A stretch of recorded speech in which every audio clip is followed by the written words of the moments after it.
মোবারক চাঁদশা ফকিরের সঙ্গে থাকে। ফকিরকে সে মামা ডাকে। তার বয়স 11। অকাট গাধা। গাধারা যেমন কাজকর্মে ভালো হয়, মোবারকও কাজকর্মে ভালো।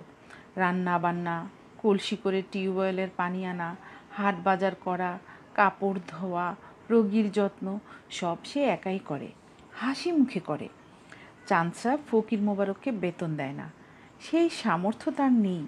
দুবেলা খাওয়া দিতে পারে না, বেতন তো অনেক পরের ব্যাপার। মোবারকের তা নিয়ে মাথা ব্যথাও নেই, সে আনন্দেই আছে। কারণ চাঁদশা ফকিরের আশেপাশে থাকাকেও সে ভাগ্য বলে মনে করে। চাঁদশা ফকির আবার তাকে পছন্দও করে।